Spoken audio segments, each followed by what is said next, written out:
The courtroom fell silent as Judge Krell's three eyes focused on the human standing in chains before the tribunal.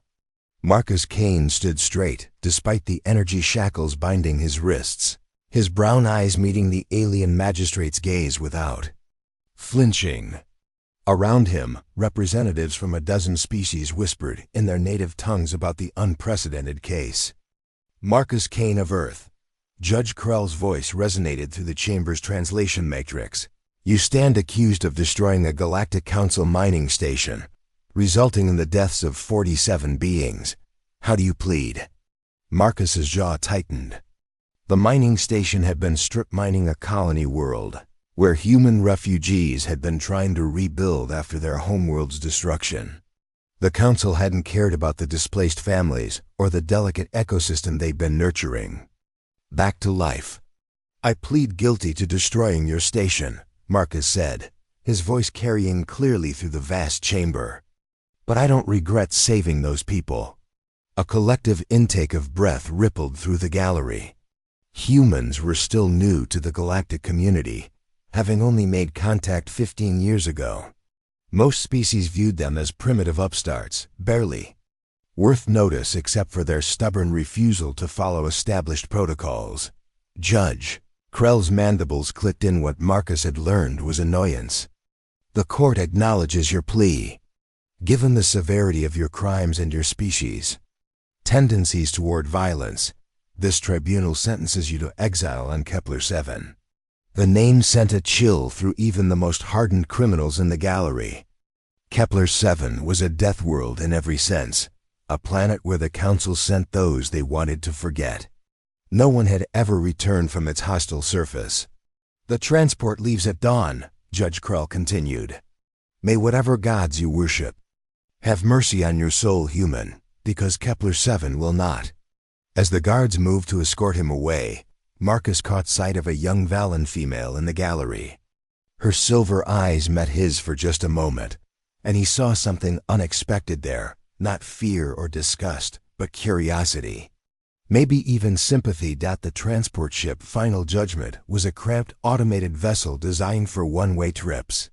Marcus sat in the single passenger compartment, watching stars blur past the small viewport as the ship carried him toward his doom.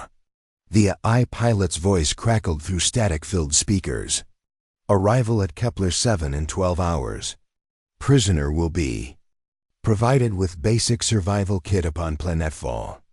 This is your final journey, human. Make peace with your fate. Marcus leaned back against the uncomfortable metal seat and closed his eyes. He thought about the families he'd saved, the children who would grow up on that colony world because he'd chosen to act. If dying on some forgotten planet was the price for their lives, he could accept that. Every great bond starts with a single moment of courage. HFY Chronicle Stories is just beginning, and your support matters. If you love emotional sci-fi tales, forbidden connections, and stories that stay with you, hit subscribe. It's free, and it helps us bring more stories from the stars to you. But as the ship shuddered through hyperspace toward his destination, Marcus Kane had no idea that his greatest test and his most unexpected triumph still lay ahead. Kepler-7 awaited, and with it, a destiny that would reshape not just his own fate, but the balance of power in the galaxy itself. The human was about to discover that sometimes being sent to die was just the beginning of truly learning how to live. The survival pod screamed through Kepler-7's atmosphere like a meteor, its heat shields glowing white-hot as Marcus gripped the restraints. Through the small window, he caught glimpses of the planet that would be his tomb: jagged mountain ranges, vast deserts of crystalline sand, and storm systems that dwarfed Earth's hurricanes. The pod slammed into the surface with bone-jarring force, throwing Marcus against the padded walls despite his harness. Warning lights flashed red as systems failed one by one.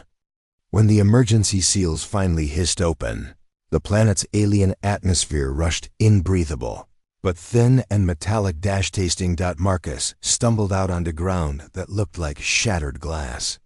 The survival kit lay scattered around the pods. Impact crater. A basic shelter generator, water recycling unit, nutrient paste for 30 days, and an emergency beacon that would never be answered. Kepler 7's dual suns hung like angry eyes in a purple sky, their combined radiation making the air shimmer with heat distortion. In the distance, something howled, a sound that spoke of hunger and intelligence. 3 days later, Marcus understood why this world was called a death planet. The crystalline desert wasn't just dangerous, it was actively hostile. The glass-like formations conducted and amplified the twin suns' radiation during the day, turning the landscape into a furnace. At night, when the temperature plummeted to below freezing, the crystals sang with haunting harmonics that seemed designed to drive visitors insane. But humans, Marcus was learning, adapted differently than other species expected. While setting up his meager camp in the shadow of a towering crystal spire, he noticed something the prison transport's files had missed. The crystal formations weren't random, they followed patterns, created channels and passages that, if navigated correctly, could provide shelter from both the heat and the cold. On the 5th day, he encountered his first Keth. The creature emerged from a crystal cave as Marcus was collecting condensation from his shelter's cooling unit. It stood nearly 3 meters tall, with 6 limbs ending in razor-sharp claws and a carapace that seemed to be made of the same material as the planet's crystal formations. Multiple eyes studied him with unsettling intelligence. Most beings would have run or prepared to fight. Marcus did neither. He sat down slowly, never breaking eye contact, and waited. The Keth tilted its angular head, mandibles clicking in what might have been confusion. It had clearly expected prey that would flee or attack, not a creature that simply waited. After several tense minutes, it made a series of chirping sounds and retreated into the cave system. That night, Marcus heard movement around his camp but saw nothing. When he woke, he found fresh water in containers he didn't recognize, placed just outside his shelter. The liquid was clean and somehow perfectly suited to human physiology. Over the following weeks, the pattern continued. The Keth would observe him from a distance, and Marcus would go about his daily survival routine without showing fear or aggression. He began to understand that these creatures weren't mindless predators. They were the planet's original inhabitants, adapted to its harsh conditions over millions of years. When his nutrient paste ran low, he began eating the fungal growths that sprouted from certain crystals during the brief dawn period. To his surprise, they not only sustained him, but seemed to enhance his ability to tolerate the planet's extreme temperature variations. By the end of his first month on Kepler 7, Marcus Kane was no longer simply surviving, he was beginning to thrive. The planet that was supposed to kill him was instead teaching him lessons about adaptation that no Galactic Council species had ever learned. The Keth watched from their crystal caves as the human built better shelters, found new water sources, and began to understand the rhythm of their world. They had seen many beings exiled to Kepler 7 over the centuries. All had died within days. This one was different. This one was learning to belong. 6 months after his arrival, Marcus stood atop the highest crystal spire in his territory, watching a Galactic Council survey ship descend through Kepler 7's atmosphere. His body had changed during his time on the Death Planet, lean muscle adapted to the harsh gravity, skin bronzed by the twin suns' radiation, and eyes that could now read the subtle color variations in the crystals that indicated weather patterns and resource locations. The Keth had fully accepted him into their community after he'd helped defend their nursery caves from a pack of void stalkers, the planet's apex predators.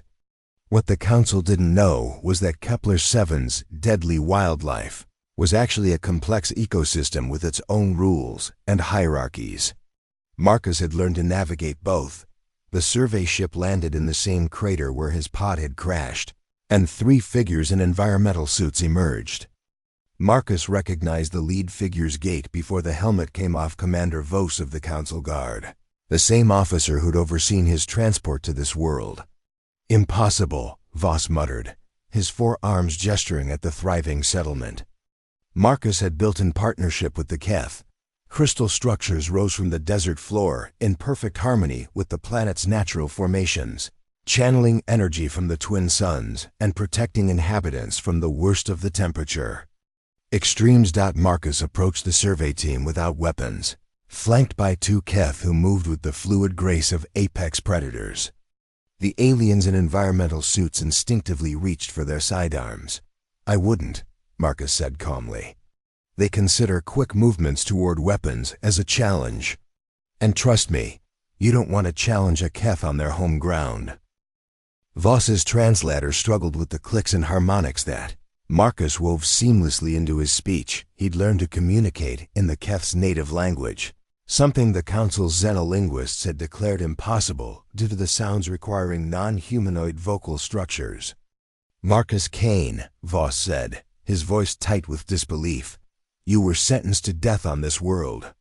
The records show what your people wanted to believe," Marcus interrupted. "That Kepler-7 was a graveyard because no one bothered to actually understand it. The Council sent me here to die, but they sent me to the wrong planet for that." Behind Voss, the other two survey team members were recording everything with visible shock. One was the same young Valen female Marcus had seen in the courtroom, Lyra, according to her identification badge. Her silver eyes held the same curiosity he remembered, but now mixed with something deeper. "The preliminary scans show impossible." "Readings," she said, stepping forward despite Voss's warning gesture. "The ecosystem here isn't just stable, it's thriving. The Keth aren't attacking the settlement, they're integrated with it." Marcus nodded toward the crystal city rising around them. "The Keth have been the guardians of this world for millennia. They never attacked previous exiles out of malice. They were trying to drive them away from areas that would kill them. When I stopped running and started listening, everything changed." One of the Keth beside him, an elder named Keeper of Deep Harmonies, sang a complex melody that Marcus translated without conscious thought. "She says the Council's fear blinds them to the music of living worlds. That humans hear melodies other species cannot." Voss's mandibles clicked nervously.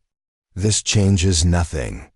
You're still a convicted criminal who's created the first successful colony on a death world." Lyra interrupted, her voice filled with wonder. "Commander, the implications of this are staggering. If humans can adapt to environments we've classified as uninhabitable." Marcus smiled, feeling the warm pulse of the crystal beneath his feet responding to his presence. "The Council sent me here to disappear. Instead, I found something they never expected, a new way of living that doesn't require conquering worlds, but partnering with them." Above them, more Keth emerged from the crystal formations, their songs creating harmonics that made the very air shimmer with beauty. The survey team stood in awe as the Death Planet revealed its true nature, not a graveyard, but a garden waiting for gardeners who knew how to listen. News of Marcus Kane's impossible survival spread through the Galactic Council like wildfire. Within weeks, Kepler-7 went from being a forgotten death world to the most closely watched planet in the sector. Ships arrived, daily scientists, military observers, and something Marcus found more concerning: corporate representatives with hungry eyes and acquisition contracts. "They want to buy the planet," Lyra explained during one of her increasingly frequent visits. She'd been assigned as the Council's primary liaison, ostensibly to study the human-Keth partnership, but increasingly serving as an advocate for what Marcus had built. Marcus stood in the heart of the Crystal City, now home to over 300 Keth, and serving as a model for sustainable development that had attracted attention from environmental scientists across the galaxy. The structure seemed to grow from the planet itself, channeling energy, filtering air, and creating microclimates that supported both species. "They can try," he said, watching young Keth play with holographic constructs he'd taught them to create, using the crystal's natural properties. "But they'll have to deal with the actual owners first." Keeper of Deep Harmonies approached, her ancient carapace scarred from countless cycles of survival on the harsh world. Through a combination of clicks, harmonics, and the gestural language they'd developed together, she conveyed disturbing news. "Ships have been landing in the outer territories," Marcus translated for Lyra. "The Keth elders are concerned about the intentions of your people." That concern proved justified when Commander Voss returned with a full military escort and territorial claims documentation.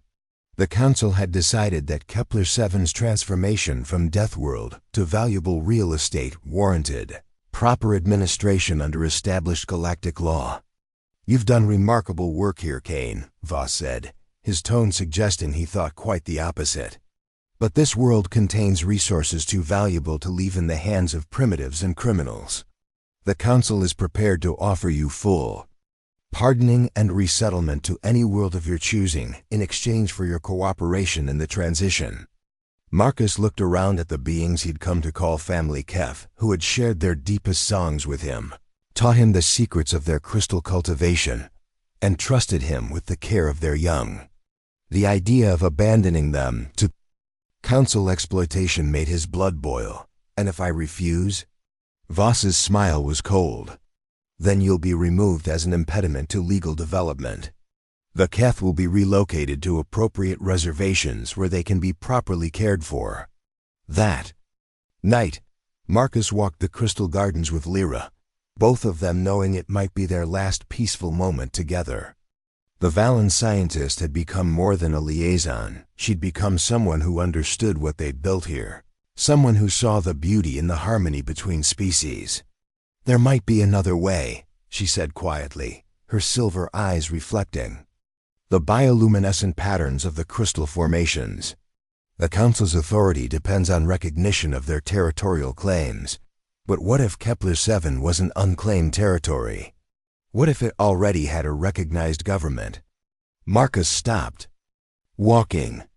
"The Keth don't have a government structure the Council would recognize. They operate on consensus and tradition." "Not the Keth," Lyra interrupted. "You, a human colony with indigenous partners, has different legal status than an unoccupied world. If you could establish legitimate governmental authority." The solution was audacious and dangerous. It would mean openly defying the Council's authority and claiming sovereignty over a world they wanted for themselves. It would also mean accepting responsibility for protecting not just the Keth, but the growing number of refugees and outcasts who had begun arriving on Kepler-7. Drawn by stories of the human who'd turned a death world into a paradise dot as they stood together in the Crystal Garden, Marcus realized that his exile hadn't been an ending. It had been preparation for something far greater than simple survival. Council had sent him to Kepler-7 to disappear. Instead, he was about to make the entire galaxy take notice. The ceremony took place at dawn, when both suns crested the horizon and set the crystal city ablaze with reflected light. Representatives from dozens of species had gathered, some officially sanctioned by their governments, others acting as independent observers, and many simply drawn by curiosity about the human who'd claimed a death world as his kingdom. Marcus stood before the assembled crowd, no longer the chained prisoner who'd faced the Council's judgment. The man who addressed them wore robes woven from Keth silk, his skin bearing the ritual scars that marked him as a keeper of harmonies, the first non-Keth ever granted that honor by the planet's indigenous peoples. 2 years ago, the Galactic Council sent me here to die. His voice carried clearly through the crystal formations, amplified by their natural acoustics. They saw Kepler-7 as a graveyard, a place to dispose of inconvenient problems. They were wrong. Around him, the Keth sang their deep harmonies, the sound resonating through the crystals and creating a symphony that made the very air shimmer. Lyra stood at his side, no longer just a Council liaison, but the first ambassador to the newly declared free world of Kepler-7. "Today, we established something the galaxy hasn't seen in centuries, a true partnership between species, built not on conquest or exploitation, but on mutual respect and shared growth. The Council wanted to disappear me, but instead, I'm declaring that this world will serve as a beacon for all those who believe cooperation is stronger than domination. Commander Voss watched from his command ship, orbiting high above the planet's atmosphere. His orders were clear: if the human proceeded with this declaration of independence, the Council's response would be swift and decisive. Death worlds didn't get to become sovereign nations, especially not under the leadership of convicted criminals. But as Voss prepared to give the order to begin orbital bombardment, his communications officer interrupted with reports that made his blood run cold. 17 different species had filed formal protests with the Council, demanding protection for Kepler-7's unique ecosystem. 3 major trade unions had threatened economic sanctions if action was taken against the planet. Most damaging of all, the Valen Assembly had withdrawn from the Galactic Council entirely, citing the organization's inability to recognize legitimate governmental evolution. On the planet's surface, Marcus continued his declaration, unaware of the political chaos erupting across the galaxy. We offer sanctuary to refugees, partnership to scientists, and trade to all who approach us in peace. But to those who would exploit or conquer, understand that Kepler-7 is no longer defenseless. As if summoned by his words, the crystal formations throughout the city began to pulse with energy. What the Council had dismissed as pretty minerals were revealed to be something far more sophisticated: a planetary defense network that the Keth had been cultivating for millennia, waiting for the right moment to activate. Energy readings spiked across Voss's instruments as massive crystal arrays emerged from the desert, their faceted surfaces focusing and redirecting power in ways that made Council weapon systems look primitive. The Death World had teeth, and it was baring them for the first time in recorded history. This is impossible, Voss muttered, watching his tactical displays redline with warnings. The preliminary surveys showed no advanced technology. His science officer, a young Terran who'd been studying the planet's transformation, looked up from her console with barely concealed admiration.